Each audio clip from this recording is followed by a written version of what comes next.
Medical colleges और medical universities के लिए जो एंट्री टेस्ट होते हैं तो उनके पास पेपर्स के एमसीक्यूज हाइड्रोकार्बन्स और ये है क्वेश्चन नंबर 27।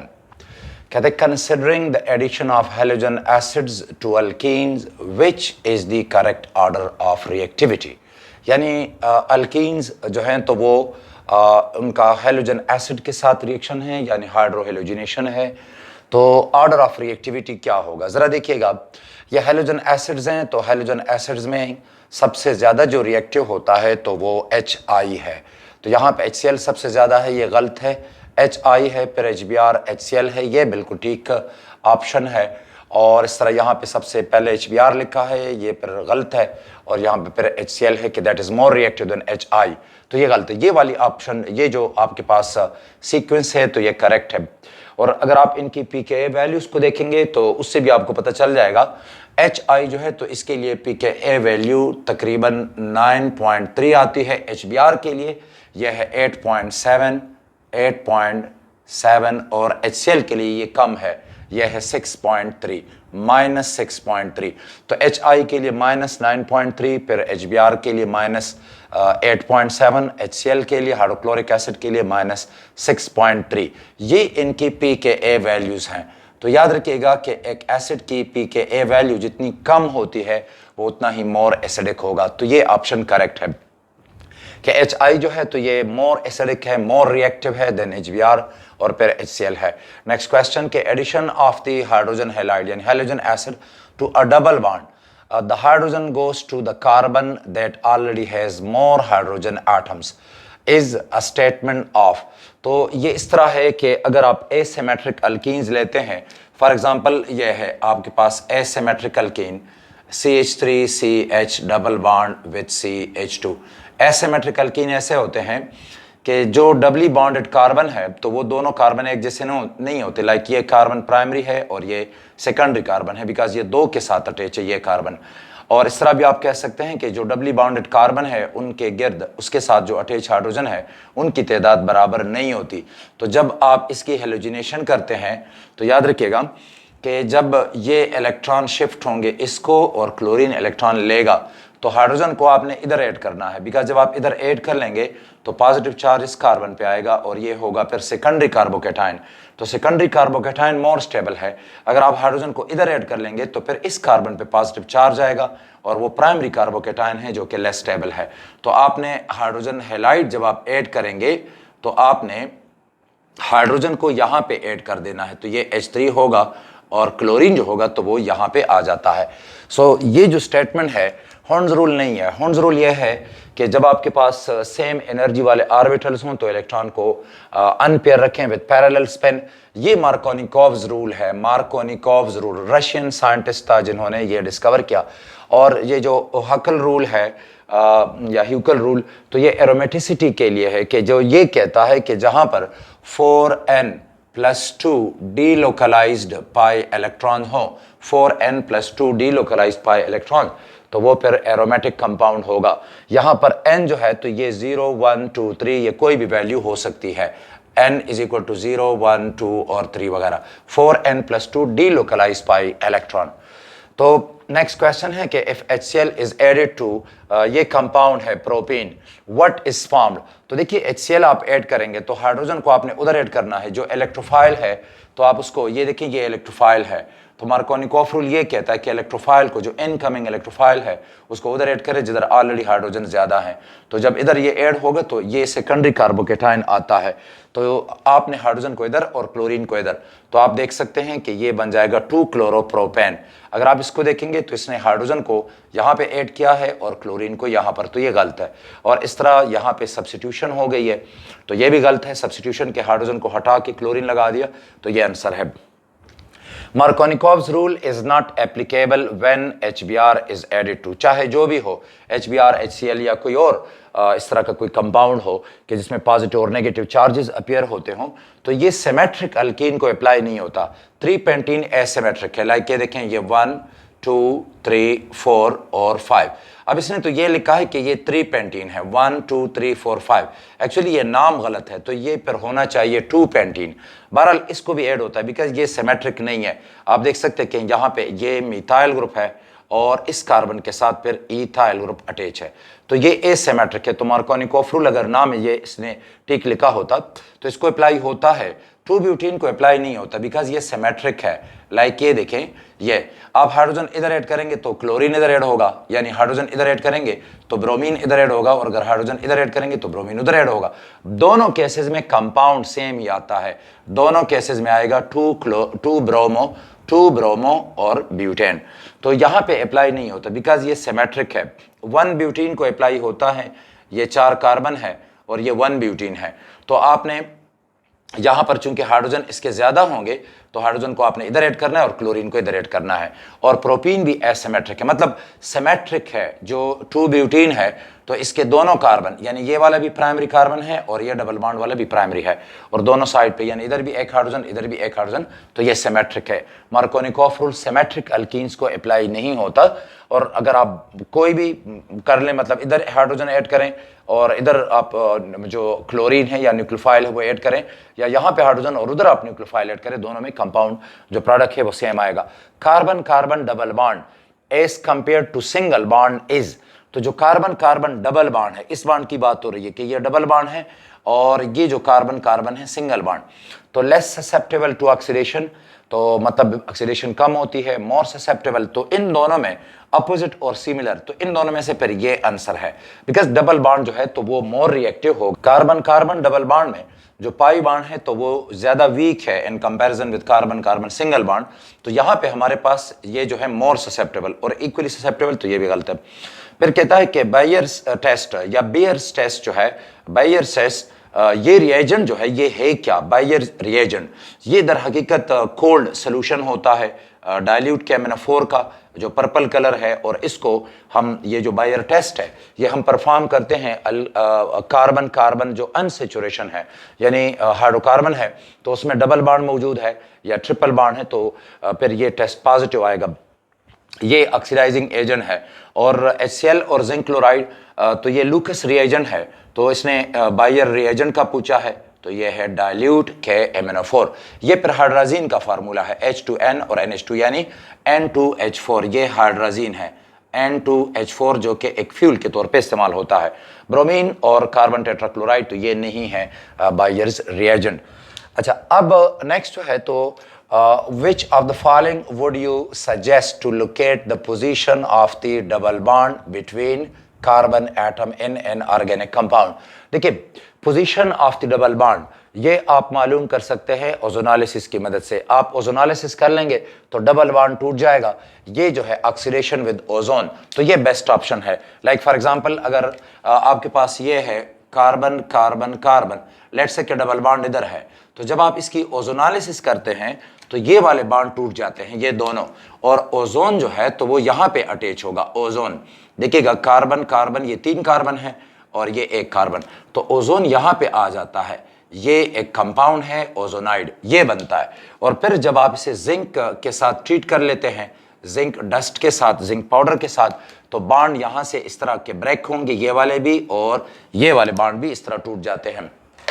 तो फिर हमारे पास ये कंपाउंड है कि 3 कार्बन है, तो ये है 1 और 2 और 3, यहाँ पे डबल बॉन्ड होगा और ये फिर यहाँ पे हाइड्रोजन होता है, तो ये एक एल्डिहाइड आ गया है। और इस कार्बन, ये सिंगल कार्बन है और डबल बॉन्ड, तो सिंगल कार्बन और डबल बॉन्ड, तो यहाँ पर तो ये एक एल्डिहाइड आ गया, ये एल्डिहाइड आ गया है, यानी एक है मेथनॉल यानी फॉर्मल्डिहाइड और एक है प्रोपियोनल्डिहाइड।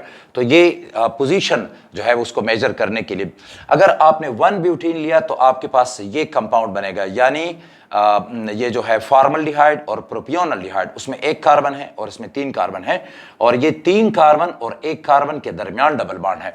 अगर आप इसे फॉर एग्जांपल इसी कंपाउंड का आइसोमर ले लें, ये 1 ब्यूटीन है और ये 2 ब्यूटीन है, तो अब जब आप ओजोनालिसिस करेंगे तो ये बॉन्ड टूटेगा। तो ये जब टूटेगा तो आपके पास कार्बन कार्बन और फिर कार्बन कार्बन, जो ओजोन है वो यहाँ पे अटैच होगा, ये और इस तरह ये अटैच हुआ।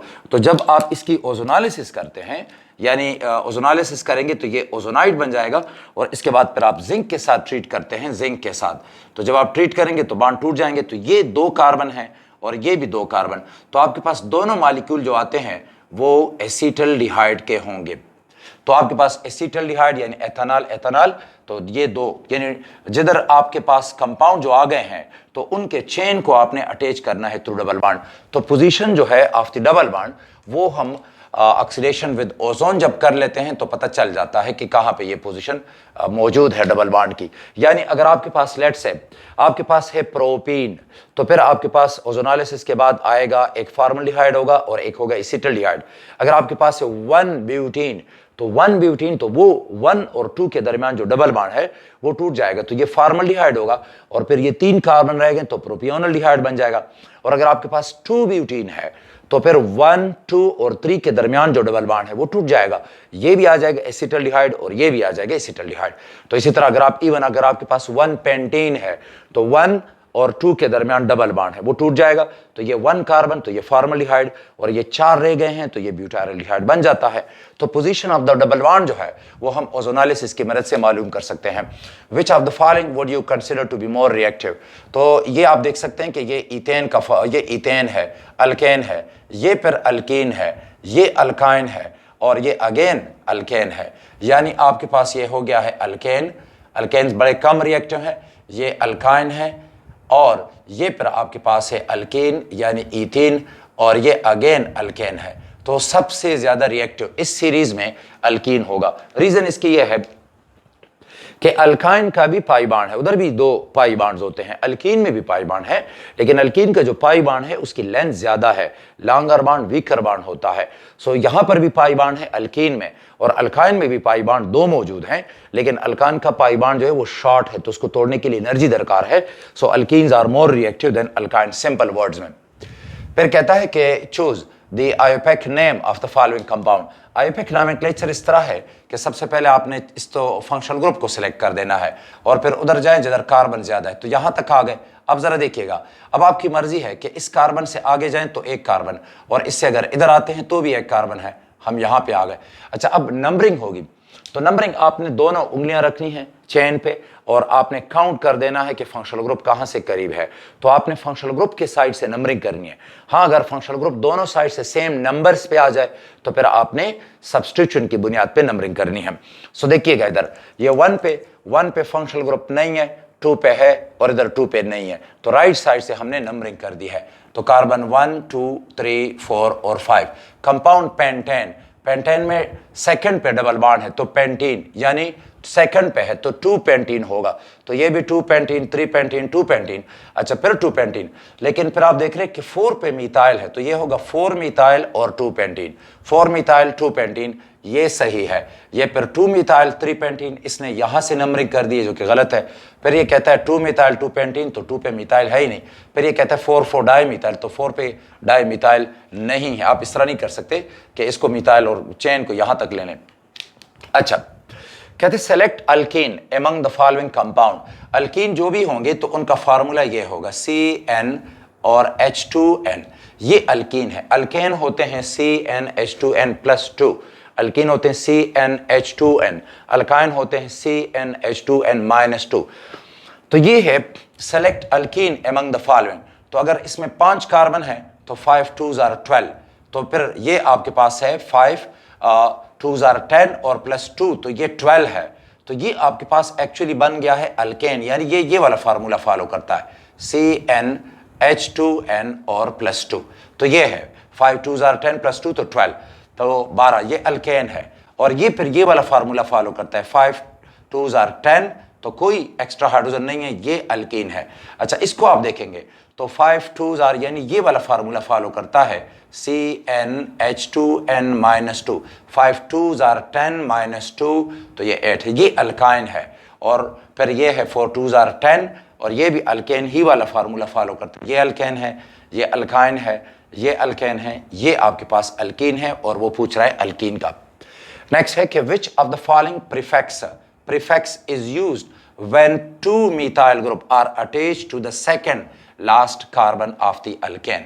तो जब नॉर्मल चेन है, यानी सिंगल चेन, जिसको लोग स्ट्रेट चेन कह देते हैं, बहरहाल वो जिग जैग होता है लेकिन नॉर्मल चेन है, कोई ब्रांचिंग नहीं है। लेकिन जब आपके पास आ जाता है सेकंड कार्बन पे एक मिथाइल ग्रुप आते तो आइसो इस्तेमाल होगा। और अगर इस तरह आ जाता है फॉर एग्जांपल, यानी ये नॉर्मल चेन है जिसको आप कहते हैं नॉर्मल चेन, ये नॉर्मल चेन है तो ये होगा 1 2 3 4 5, ये कहलाएगा एन पेंटेन। लेकिन अगर आप फॉर एग्जांपल इस कार्बन पे, ये 4 कार्बन है, इधर आपने ब्रांच कर दिया तो ये फिर कहलाएगा आइसोपेंटेन। लेकिन अगर आपने इस तरह कर दिया है कि कार्बन के साथ 2 सेकंड जो कार्बन है उसके साथ 2 अल्काइल ग्रुप है तो फिर आप इस्तेमाल करेंगे न्यू। ये जेमिनल जो है, जेमिनल वर्ड ये अल्काइल हैलाइड्स के लिए इस्तेमाल होता है। और अल्काइल हैलाइड फिर इस तरह जेमिनल और विसिनल जो होते हैं वो कुछ इस तरह है।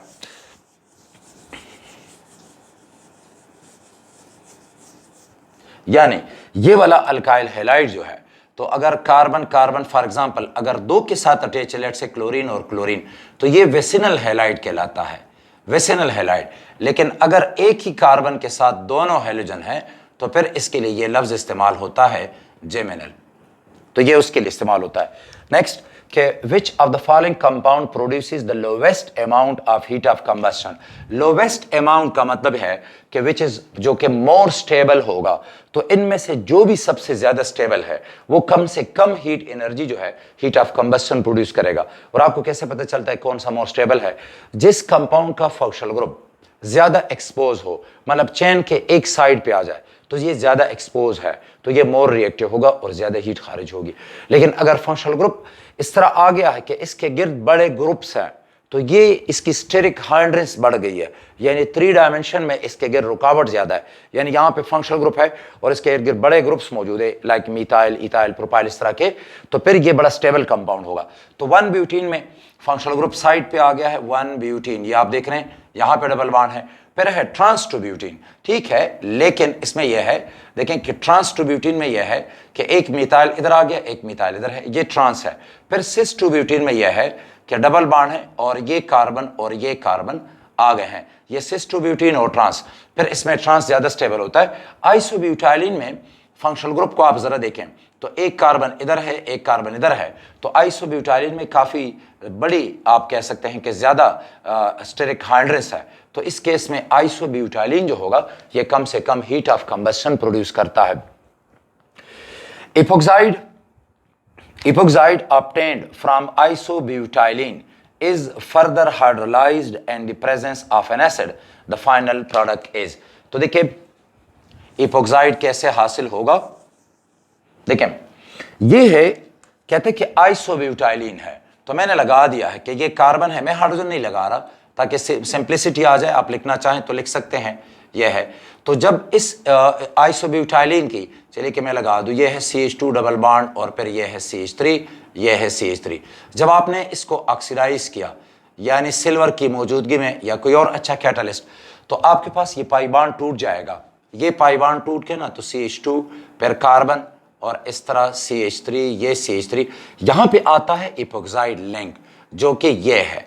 और फिर कहता है कि हमने इपोक्साइड ऑब्टेन, ये वाला हासिल हुआ आइसोब्यूटाइलिन से, फर्दर हाइड्रोलाइज्ड, इसकी वाटर के साथ हमने ट्रीटमेंट कर दी है।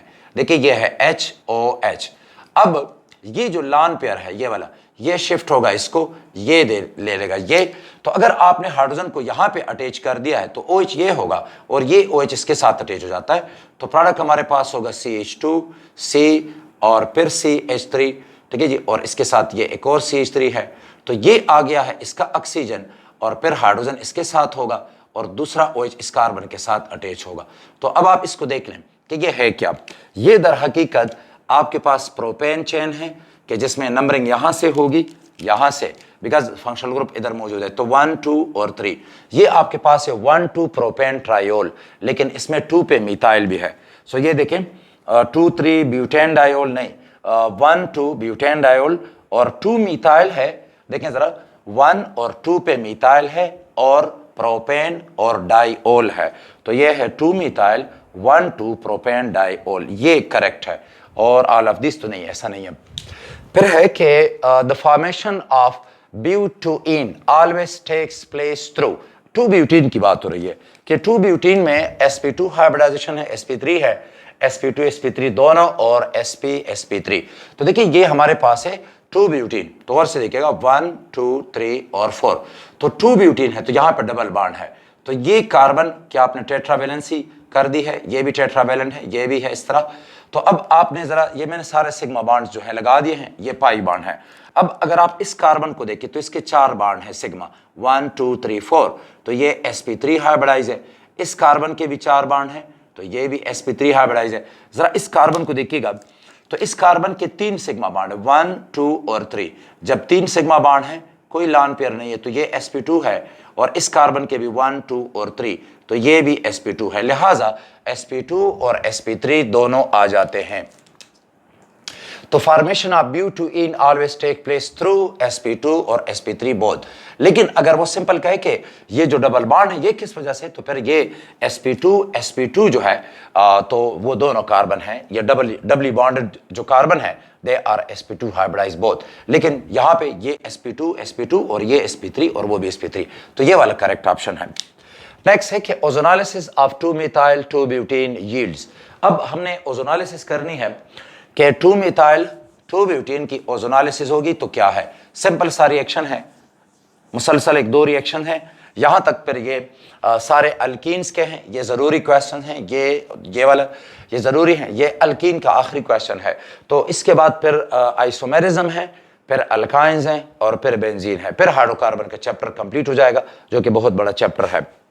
अच्छा, फिर कहता है कि ओजोनालिसिस, ओजोन के साथ रिएक्शन है 2 मिथाइल 2 ब्यूटीन। तो मैं लिख लेता हूं, देखिएगा 1 2 3 और 2 ब्यूटीन है, तो ये मैंने कर दिया है। लेट्स से कि 2 ब्यूटीन हो गया। फिर कहता है 2 मिथाइल, तो 1 2, तो इधर मिथाइल ग्रुप अटैच है, तो ये हो गया 1 2 3 4 butene 1 2 2 butene 1 2 2 methyl 2 butene. 2 methyl 2 butene की ओजोनालिसिस की हमने। तो जब देखें, जब आप इसकी ओजोनालिसिस करते हैं, ओजोनालिसिस में एक बात याद रखिएगा कि ये दोनों बॉन्ड टूटते हैं थ्रू अ मैकेनिज्म।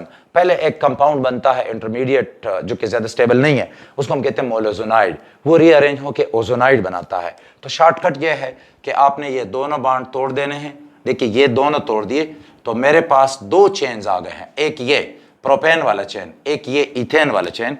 और जो ओजोन है ये है ओजोन O3। ओजोन यहां पे केज बनाता है, इस तरह का पिंजरा सा बन जाता है, ये वाला, ये कंपाउंड कहलाएगा ओजोनाइड। अच्छा, फिर हमने इसको जिंक डस्ट के साथ ट्रीट किया।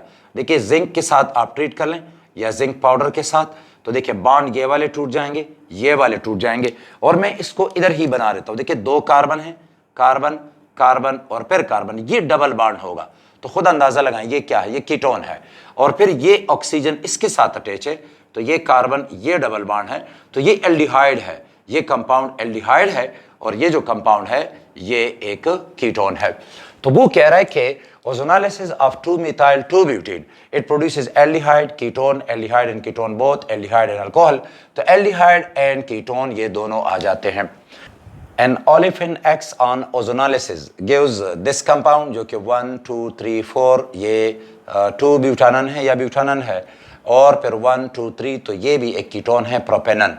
The iopic name of X is कि एक ओलिफिन है यानी अल्कीन है, उसकी ओजोनालिसिस की और followed by the zinc treatment, तो ये 2 कंपाउंड बने। इनकी मदद से आपने मालूम करना है कि उस वो जो अल्कीन है वो क्या है। तो जरा देखिएगा, गौर से देखें कि यहाँ पे 1 2 और 3 ये कार्बन है, 1 2 और 3। फिर ये जो कार्बन है जिधर ऑक्सीजन मौजूद है, ठीक है जी, ये जो कार्बन ये एक्चुअली यहाँ पे ब्रांच है, यानी यहाँ पे आप कह सकते हैं कि ये CH3 मौजूद है। और फिर डबल बॉन्ड होगा इसका उसके साथ, वो कार्बन है और उसके साथ ये एक ग्रुप और ये एक ग्रुप अटैच है, तो ये ग्रुप हो गया और ये ग्रुप है। तो ये हमारे पास एक कंपाउंड आता है। जरा देखिएगा कि आप इसकी ओजोनालिसिस कर ले तो क्या होगा। अगर हम इसकी ओजोनालिसिस कर लेते हैं तो देखिए, जैसे मैंने कहा कि अब ये दोनों बॉन्ड टूटेंगे, तो जब टूटेंगे तो इस तरह आ जाएगा, ये है 1 2 3 कार्बन, ये कार्बन इधर मौजूद है, फिर वो 3 कार्बन का चेन है इस तरह का, ये इधर मौजूद है, और जो ओजोन है वो यहाँ पे ब्रिजिंग कर देता है ऑक्सीजन।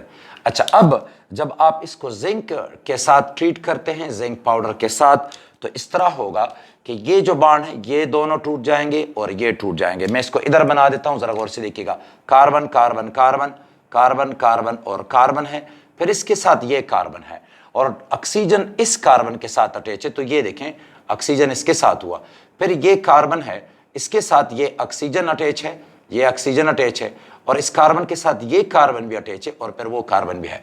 तो अगर आप इस कंपाउंड को देखें तो ये कंपाउंड आपके पास आ गया है एसीटोन या प्रोपेनॉन। और अगर आप इस कंपाउंड को देखेंगे तो 1 2 3 4 4 कार्बन है इसमें, तो ये 2 ब्यूटानॉन है। तो ये ये हमारे पास 2 ब्यूटानॉन है। तो ये कहता है कि अल्कीन कौन सा है, तो 2 ब्यूटीन तो नहीं है, बिकॉज अगर 2 ब्यूटीन होता फॉर एग्जांपल तो ये डबल बॉन्ड होना था, ये टूट जाता और आपके पास दोनों एसिटल्डिहाइड आते। चूंकि वो दोनों कीटोन्स हैं तो इसका मतलब ये है कि यहां पर और यहां पर कोई ग्रुप्स अटैच है, यानी अल्काइल ग्रुप अटैच है यहां पर भी और अल्काइल ग्रुप यह है, बिकॉज दोनों ही कीटोन है। अच्छा, और 2 3 डाइमिथाइल 2 पेंटीन, तो आप देख सकते हैं 1 2 3 4 5 ये पेंटीन है, 1 2 2 पेंटीन और 2 पे मिथाइल है और 2 और 3, तो 2 3 डाई ये 2 पेंटीन है। तो ये बॉन्ड टूट जाएगा तो आपके पास एक आ जाएगा एसिटल्डिहाइड और एक आ जाएगा प्रोपियोनल्डिहाइड, यानी एथेनॉल प्रोपेनॉल आ जाएगा। और फिर कहता है 1 हेक्सीन, तो अगर हेक्सीन है लाइक 3 4 5 और 6, 1 हेक्सीन है तो ये बॉन्ड टूटेगा तो आपके पास एक आ जाएगा मेथनॉल यानी फॉर्मल्डिहाइड और 1 ये है हेक्सीन, तो 1 2 3 4 5 5 कार्बन ये है तो ये पेंटानॉल होगा। बहरहाल ये भी नहीं है, ये भी नहीं। तो आपके पास जब कीटोन आ जाते हैं, शॉर्टकट ये है कि जब आपके पास कीटोन आए प्रोडक्ट में तो इसका मतलब है कि जो डबली बॉन्डेड कार्बन्स हैं उनके साथ कोई एक्स्ट्रा अल्काइल ग्रुप अटैच है। तो जब कीटोन्स आएंगे तो ये होगा, लेकिन जब दोनों ही एल्डिहाइड आ गए तो इसका मतलब है कि डबली बॉन्डेड जो कार्बन्स हैं उसके साथ कोई अटैच नहीं है। लाइक ये देखें, ये इसमें कोई इस कार्बन के साथ कुछ और नहीं है, इसके साथ कोई और मतलब अल्काइल ग्रुप नहीं है, तो ये प्रोड्यूस करेगा ये एसिटल्डिहाइड होगा, ये प्रोपियोनल्डिहाइड होगा। तो ये हमारे पास आता है। नेक्स्ट वो कहता है कि which of the following is addition polymer, तो एडिशन पॉलीमर इनमें से कौन सा है। देखिए एडिशन पॉलीमराइजेशन में ये होता है कि मोनोमर्स ऐड होके जो स्मॉल मॉलिक्यूल्स हैं वो ऐड होके लॉन्ग चेन मॉलिक्यूल बना लेते हैं पॉलीमर। ये प्रोसेस एडिशन पॉलीमराइजेशन कहलाता है। और ये क्यों यहाँ पे मौजूद है, इसलिए कि अल्कीन जो होते हैं उनकी एडिशन पॉलीमराइजेशन होती है। लाइक इथीन जो है वो पॉलीमराइज होगा तो पॉलीथीन, पॉलीइथीन, पॉलीइथाइलिन, बात एक ही है, ये सारे एक जैसे नाम है तो वो बनते हैं। अगर प्रोपाइलिन यानी प्रोपीन अगर आपने पॉलीमराइज किया तो ये पॉलीप्रोपाइलिन बना देगा, जो कारपेट वाला फाइबर है तो पॉलीप्रोपाइलिन है, और जो नॉर्मल आम शॉपिंग बैग वाला प्लास्टिक है तो वो पॉलीइथाइलिन है। तो नायलॉन जो है तो ये एक कंडेंसेशन पॉलीमर है। जब ये बनेगा तो इस दौरान वाटर मॉलिक्यूल भी बन जाते हैं, ये कंडेंसेशन पॉलीमर है। पीवीसी पॉलीविनाइल क्लोराइड है लाइक CH2, CH और Cl। तो जब इसके N मॉलिक्यूल आएंगे तो एडिशन हो जाती है, जिधर भी डबल बॉन्ड होगा तो पॉलीमराइजेशन जो होती है वो एडिशन होती है। ये पीवीसी है, पॉलीविनाइल क्लोराइड। इस ग्रुप को, ये जो इथीन वाला इथेनॉल ग्रुप है, इसको हम कहते हैं विनाइल और ये क्लोराइड है, तो ये मोनोमर है इसका विनाइल और ये क्लोराइड होगा। और फिर अब इसको आप कहेंगे पॉलीविनाइल क्लोराइड। नोमेनक्लेचर सिंपल कि आप मोनोमर के साथ सिंपल वर्ड लगा ले पॉली, तो विनाइल क्लोराइड, पॉलीविनाइल क्लोराइड। तो इथीन है तो पॉलीइथीन होगा या पॉलीइथीन, पॉलीइथाइलिन भी आप कह सकते हैं। ये इस तरह है कि ये इथीन है और जब इसके N मॉलिक्यूल पॉलीमराइज होंगे तो ये प्रोडक्ट प्रोड्यूस कर लेगा पॉलीथीन, जिसे हम कहते हैं नॉर्मली, या आप पॉलीइथाइलिन कहते हैं, पॉलीइथीन कहते हैं, पॉलीइथाइलिन। तो ये हमारे पास दोनों एडिशन पॉलीमर्स हैं, ये भी है और ये भी है, और बोथ B एंड C, तो ये वाला आंसर सही है।